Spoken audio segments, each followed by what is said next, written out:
Praise the lord. Good morning. ప్రభువైన యేసుక్రీస్తు శుభనామంలో మీ అందరికీ వందనములు.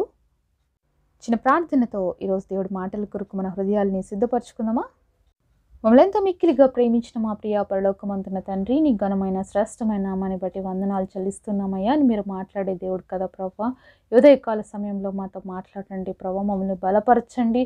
నీ మాటల్లో ఉన్న మాధుర్యాన్ని అనుభవించడానికి, ఆ ప్రకారం జీవించడానికి కృపనివ్వమని యేసు నామములో ప్రార్థిస్తున్నాం తండ్రి. ఆమేన్. ఈరోజు దేవుని వాగ్దానము ద్వితీయోపదేశ కాండము 32వ అధ్యాయం 3వ వచనం.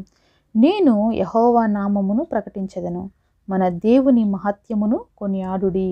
Deuteronomy chapter 32 verse 3, because I will publish the name of the Lord, ascribe a greatness unto our God. దేవుడు ఇచ్చినటువంటి అద్భుతమైనటువంటి మాటలను బట్టి దేవుడికి సమస్తమైన మహిమ, ఘనత, ప్రభావములు చెల్లును గాక. ఆమేన్. నేను యెహోవా నామమును ప్రకటించెదను. ఎంత గొప్ప మాట కదండి. మరి రోజు మనమందరం కూడా ఈ గొప్ప మాట చెప్పగలిగిన వారుగా ఉండాలి. మనం ఏం చేయాలంటే దేవుని యొక్క నామాన్ని ప్రకటించే వారిగా ఉండాలి. ఒక వ్యక్తి ఎప్పుడు దేవుడి మాటల్ని ప్రకటించగలుగుతాడు? ఒక వ్యక్తి ఎప్పుడు దేవుని యొక్క నామాన్ని మరి ఇతరులకి పరిచయం చేయగలుగుతాడు? ఒక వ్యక్తి ఎప్పుడు యేసయ్య గురించి ఇతరులతో మాట్లాడగలుగుతాడంటే, మొదటిగా ఆ వ్యక్తి క్రీస్తుతో అంటుకట్టబడి ఉన్నప్పుడే. ఈరోజు మన జీవితాల్లో క్రీస్తుతో మనం అంటుకట్టబడి ఉన్నామా? దేవుడి వాక్యం ఈ విధంగా సెలవిస్తుంది, ద్రాక్షావళిని నేను, తీగలు మీరు, నాలో నిలిచి ఉంటేనే మీరు ఫలిస్తారు. ఇప్పుడు ద్రాక్ష తీగలుగా ఉన్న మనము ద్రాక్షకాయలు కాస్తామా, లేకపోతే ఇంకా వేరే కాయలు ఏమైనా కాస్తామా? ద్రాక్ష పళ్ళే కాస్తాం కదండి. కాబట్టి ఈరోజు ద్రాక్షావల్లిగా మనము దేవుడి సన్నిధిలో అంటుకట్టబడిన వారుగా ఉంటే మనం ద్రాక్ష ఫలాలను ఇచ్చేవారుగా ఉంటాం. అయితే మనం ఏం చేయాలి? దేవుడితో అంటుకట్టబడిన వారుగా మనం ఉండాలి. ఎప్పుడైతే దేవుడిని అంటుకట్టుకొని మనం ఉంటామో అప్పుడే మనకు అర్థమవుతుంది ఆయన గొప్పతనం ఏంటి, ఆయన ప్రేమ ఏంటి, ఆయన ఏంటి అనేది అర్థమవుతుంది. మొదటిగా దేవుడు అంటే మనం చాలాసార్లు భక్తి, భయము ఇలాంటివన్నీ చూపిస్తుంటాం. కానీ దేవుడే ప్రేమ అండి. దేవుడు ప్రేమాస్వరూపి. ఆయన ఎవరైతే దేవుని ప్రేమిస్తారో వారు ఆటోమేటిక్గా దేవుని యందు ఏముంటారు? భయభక్తులు కలిగి ఉంటారు. ఈరోజు దేవుని ప్రేమించడం లేదు మనం అనేక సార్లు. ఏదో మూఢాచారాల్లాగా, మూఢ భక్తిలాగా నాకు చాలా భక్తి ఉందని మనము భక్తి ప్రదర్శనలు చేస్తూ ఉంటాము. కానీ దేవుడు చూసేది ఏం తెలుసా? మనము దేవుని ప్రేమించాలని. దేవుడు మనల్ని ప్రేమిస్తున్నాడు, మనం ఆయన్ని ప్రేమించాలని దేవుడు కోరుకుంటున్నాడు. దేవుడు లోకమును ఎంతో ప్రేమించునని దేవుడు వాక్యం సెలవిస్తుందండి. యోహాను 3వ అధ్యాయము 16వ వచనం. ఇది అందరికీ తెలుసు కదా. దేవుడు లోకమును ఎంతో ప్రేమించాడు కాబట్టి తన ఏకైక కుమారుణ్ణి లోకానికి పంపించాడు. ఎందుకు తెలుసా? మనందరి పాపాల నుంచి విడిపించడానికి ఆయన కుమారుణ్ణి ఆయన బలిగా అర్పించాడు కాబట్టి. మరి అంతగా దేవుడు తన కుమారుణ్ణి ఇచ్చేసే అంతగా నిన్ను నన్ను ప్రేమిస్తున్నాడు. ఆ స్థానంలో మనల్ని పెట్టుకున్నాడు. ఆయన కుమారుని యొక్క స్థానంలో ఆయన్ని మాత్రం మరణానికి అప్పగించాడు. అంతేకాదు, ఆయన మరణం నుంచి పునరుద్ధాన శక్తివంతుడిగా తిరిగి లేచాడు. అతి త్వరలో రారాజుగా రాబోతున్నాడు. అయితే ఆ రారాజుగా రాబోతున్న రాజును యాక్సెప్ట్ చేసావా? ఆ రాజు త్వరలో రాబోతున్నాడు, నువ్వు సిద్ధపడి ఉన్నావా?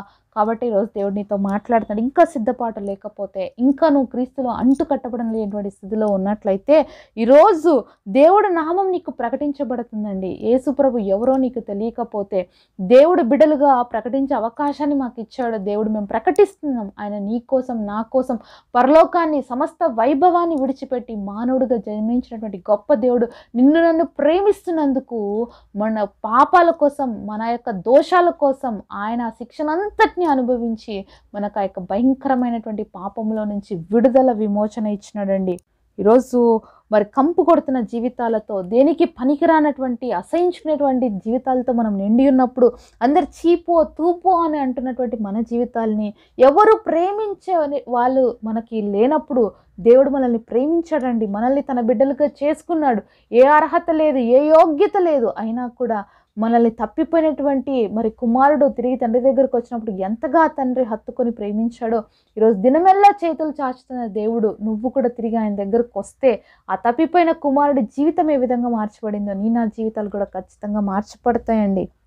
మరి ఈరోజు మార్చబడినటువంటి మనము మౌనంగా ఉండడానికి లేదు. నీ బ్రతుకు, నా బ్రతుకు మార్చబడింది కాబట్టి మనం ఏం చేయాలి? అనేకులకి చెప్పాలి.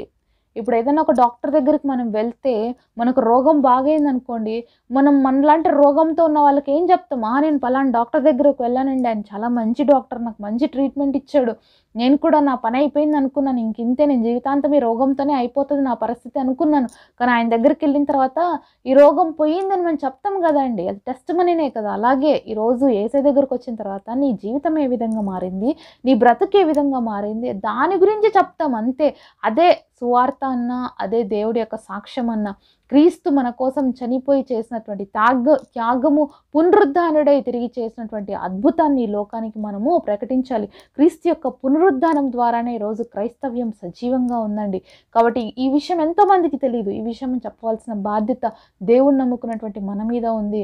దేవుని తెలుసుకున్నటువంటి మనము మౌనంగా ఉండడానికి లేదు. ఈరోజు ఆయన శక్తిని, ఆయన యొక్క ప్రేమను అనుభవించాము, దాని అనేకులకి పంచాలి. మరి చెట్టుతో అంటుకట్టబడినటువంటి మనము ద్రాక్షాలు ఫలాలు ఇచ్చినప్పుడు అలాగే చెట్టు మీద ఉంటాయో అవి అనేకులకి మరి అందించబడతాయి. ఎప్పుడైతే అవి అనేకులు తింటారో, అనేకులకు అందించబడతాయో అప్పుడే కదా అది ఆశీర్వాదము. కాబట్టి ఫలించినటువంటి నీవు అనేకులకు ఉపయోగపడాలి అంటే మనం ఏం చేయాలి? దేవుడి యొక్క నామాన్ని ప్రకటించాలి. కాబట్టి దేవుని యొక్క మహత్యాన్ని మనం ఏం చేయాలి? కొనియాడాలి. మరి ఎప్పుడైతే దేవుడు చేసినటువంటి ఆ మేలులు కొనియాడతామో, దేవుడు చేసినటువంటి అద్భుతాలను ఇతరులతో పంచుకుంటామో, అప్పుడే కదా వాళ్ళకి దేవుడు గొప్పతనము తెలుస్తుంది. ఒక డాక్టర్ గురించి ఏ విధంగా మనం చెప్పగలుగుతున్నాం, ఆయన మంచి డాక్టరు, ఆయన నాకు బాగు చేశాడని. అంతే యేసయ్య ప్రేమ కూడా మనం చెప్పాల్సింది అదే రీతిగా.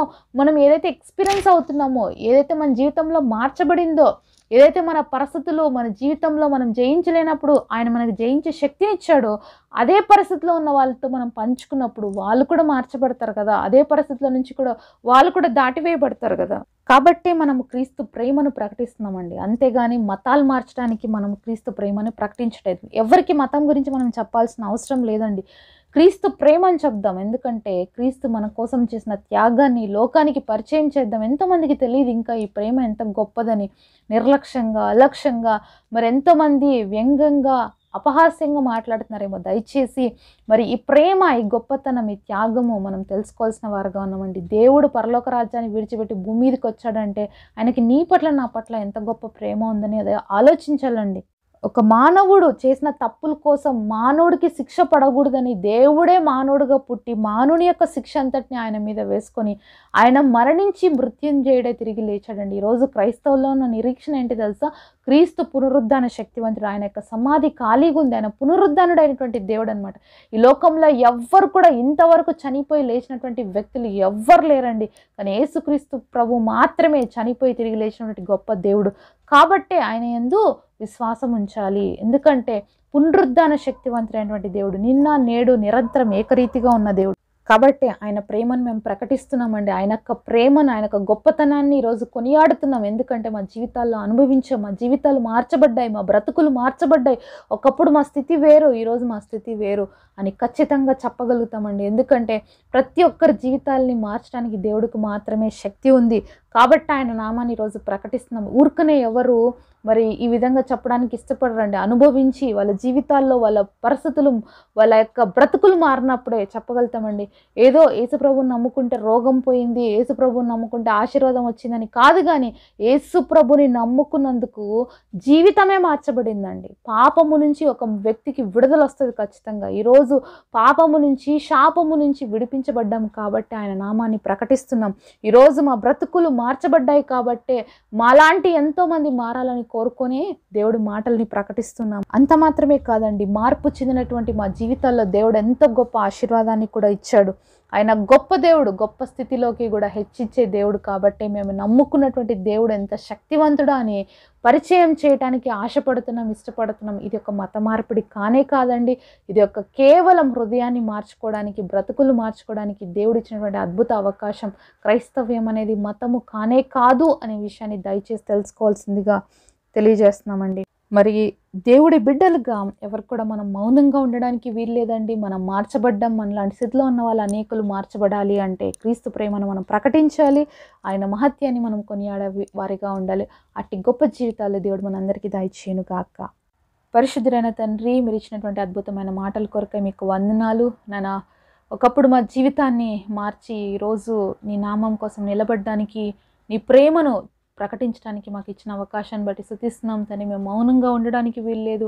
నువ్వు మా జీవితాల్ని ఆశీర్వదించావు, మా జీవితాల్ని దీవించావు. అలాగే ఈరోజు మాలాంటి పరిస్థితిలో ఉన్న ఎందరో ఉన్నారు తండ్రి. వారిని కూడా మీరు దర్శించండి, వాళ్ళ జీవితాల్ని కూడా మార్చండి. వాళ్ళ జీవితాల్లో కూడా నీ ఆశీర్వాదం, నీ దీవెనలు చూసి నేను మహింపరచడానికి, కొనియాడడానికి అద్భుతమైనటువంటి తండ్రి కార్యాన్ని ప్రతి ఒక్క బిడ్డ జీవితంలో జరిగించండి. అంతకంటే ముఖ్యంగా ప్రతి ఒక్కరికి రక్షణ, మారు మనసు ఇచ్చి నువ్వు దేవుడవని, నువ్వు రక్షకుడవని అంగీకరించగలిగిన హృదయాన్ని ఇవ్వమని యేసు నామములో ప్రార్థిస్తున్నాము తండ్రి. ఆమేన్.